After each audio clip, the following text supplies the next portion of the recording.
So this is the cut that we're gonna be doing today. I'm gonna show you guys step by step how to do this, but I love how the movement of this haircut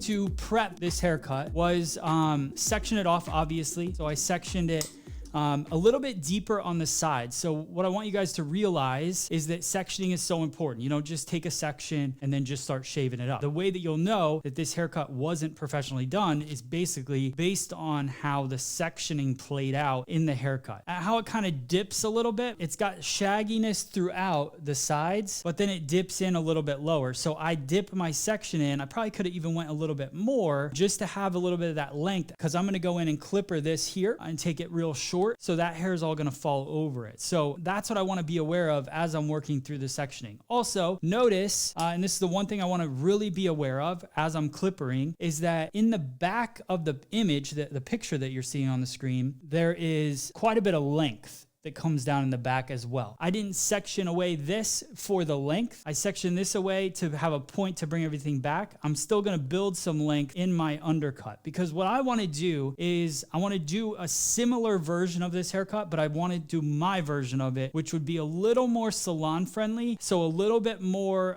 scooping with the clipper to build a little bit of extra weight back here in the back that's not so disconnect, because some people will like the disconnection, some people won't. If you wanted to do more disconnection, I would just take this V and come back a little bit stronger. So a little bit more towards occipital bone here, and then that would wrap this hair in, shave underneath, and then you've got, you know, that overlay that happens. Definitely there's some options to make it a little bit more like the image, but for me, I want to do my version of it, which is going to be a little subtler as we work through it. How we're going to do this cut with clippers. So I've got my babyless clipper. I love this clipper. This is basically the one that I use in the salon all the time. I also will occasionally use this Andis cordless clipper as well. I like cordless clippers, but today I'm going to go with the babyless. I like that it has the click motion that can allow me to kind of shift up and down in specific amounts. So let's say that I clipper something fully open, right? Let me go to this side. So let's say I clipper something fully open, which is the blade is as long as it can be. And I think that's the right terminology. I clipper it through like this, right? And then I just want to go a tiny bit shorter. I just click it to the next movement, and then I can click it to the next. And then I know that I'm 2 clicks away from open when I get to a certain area. So that kind of helps me out as I'm clippering the haircut. So today we're going to start off. I'm going to use a 3 guard because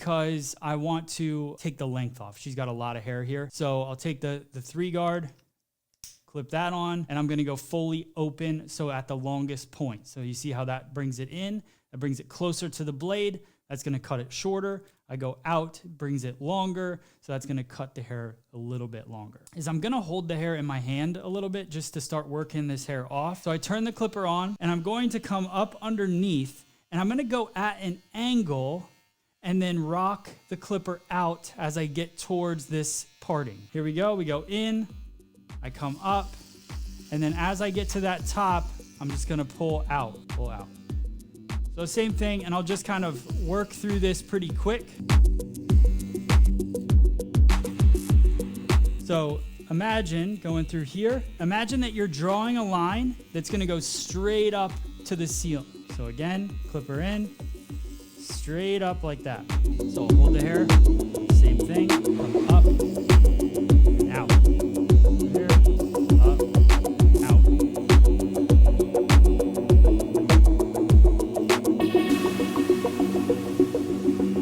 So that part of the clipper is good. This was our 3 guard right here. Now I'm going to switch to a 1.5. This is how I do it. Now I'm not a barber guy. This is just my preference to the way that I like to work. So I'm gonna go a 1.5 step down from the 3 guard, and I'm just gonna work this perimeter line, and then I'll blend the 2. I don't really go, if I was doing a tight fade, I would obviously do it a little bit different, but I'm gonna follow this weight line all the way around using this guard, and then I'll see that little step that's about to happen. Around the ear, up here, following around the ear.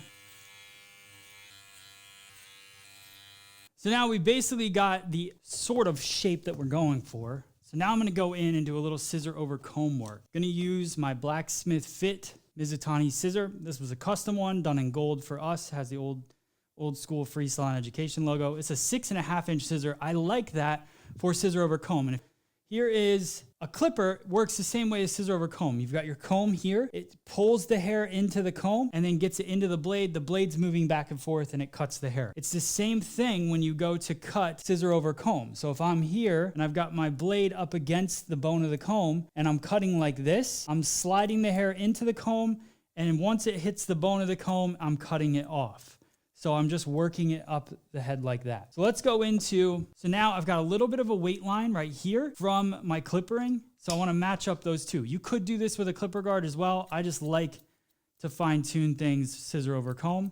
Just works well for me, and I'm more familiar with my scissor.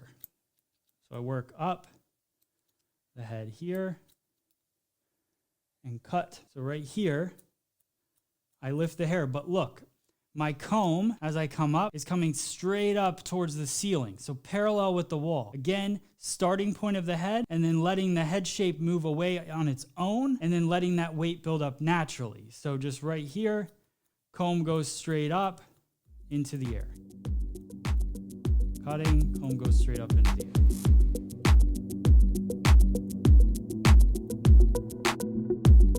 Now I'm gonna start to shift. So the ear becomes my pivot.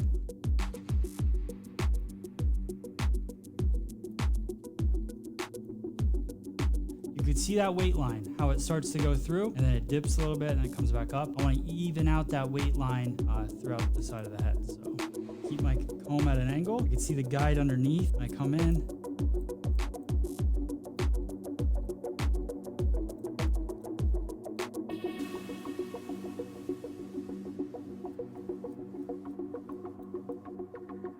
I think feeling good. Yeah, feeling good. All right, so now I'm gonna let down the top and I'm gonna wet down the hair.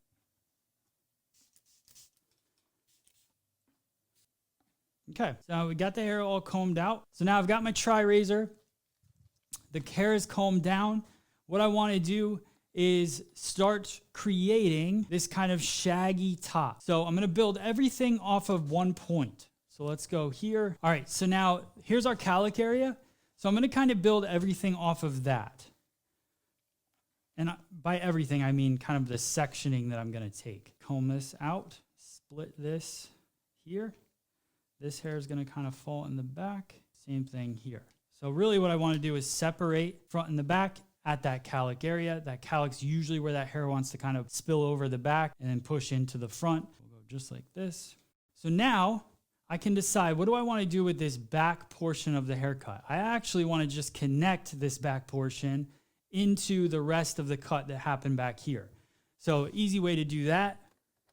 It's another reason why I wanted to build up some weight with that clipper work and the scissor over comb work. So now I'm gonna go in, I've got my 100% cutting side, and I'm just gonna work kind of a light push with the razor. You don't wanna shove the razor into the hair. It'll cut the hair right off. I want it to be nice and soft.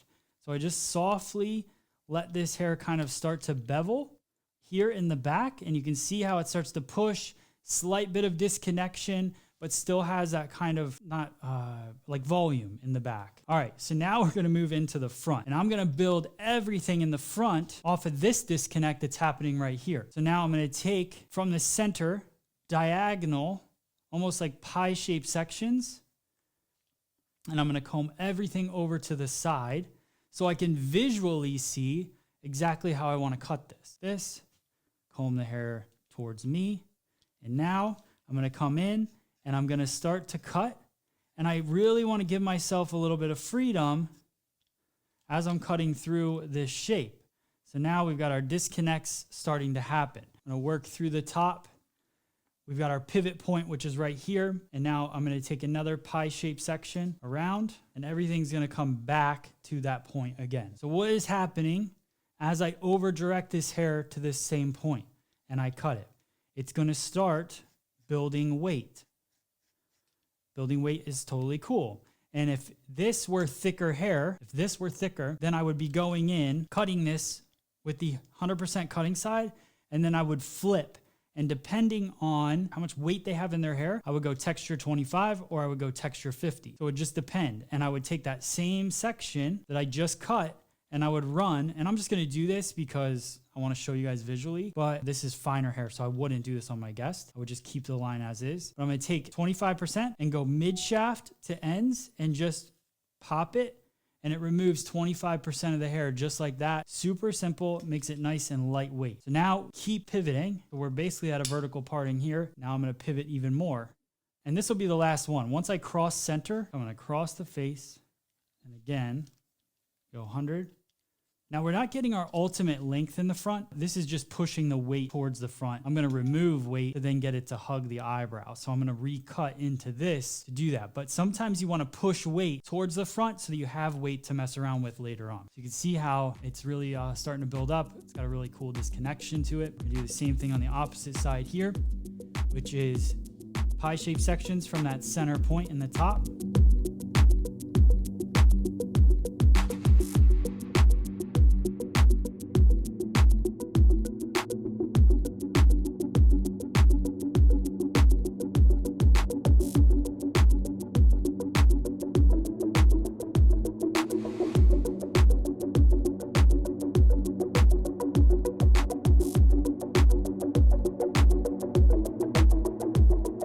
Now, the only thing that we're missing is the fact that this length here needs to come back towards the face. So how do you get a line to then kind of come back towards the face and also kind of scoop in? It's more of like a curtain fringe type technique, which is very simple to cut. So I'm gonna go here, bring this hair forward, knowing that I kind of want this disconnection on both sides. So this is where the freedom of the razor tool comes in. I want, again, this disconnection kind of that comes on the sides. So it's really just this center point that I want to remove that length from. So what I'll do is I take away a section about as thick as the TriRazor, comb it back out, and now pinch this entire section together. And now I take my 100% cutting side and I just work a quick little line. Now pinching the hair together, what does that do? If I pinch it all here, it's over directing the sides to the center, and then that allows some over direction and length to be built towards the outside. So now when we take a look at this cut, we start to see how it starts to kind of fan out a little bit in our length. The shortest point is in that center, and then it gets a little bit longer towards the outsides. I don't want to cut into these outside pieces yet because I want to blow it dry and I want to kind of get a feel for where we're at. I'm not going to use too much of a brush in this blow dry to get our end result, but you could see just kind of how cool that texture is playing in to this haircut. Would thin wavy hair have a chance with this cut? Actually, Sally, thin wavy hair would be great for this haircut, so I wouldn't feel too crazy about it. Now remember, I talked about using the texture sides and all that might be a little extreme, but all that over direction to the sides is actually very beneficial for wavier, thinner hair. These are long. I'm gonna cut those in a minute. I wanna start blow drying. Product choice today, we're gonna go with Paul Mitchell Soft Style Fast Form.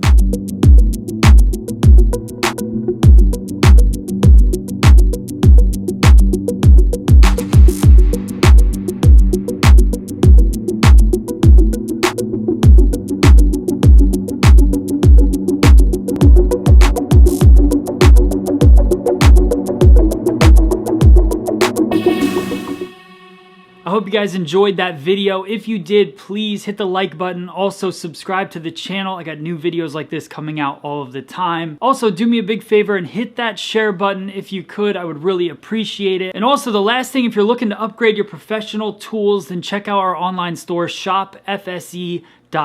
You can pick up the scissors, combs, clips, our brand new TriRazor. All of these tools are available on our online store. It's the best way to support us. Thank you so much for watching this video. I will see you guys on the next one. Thanks.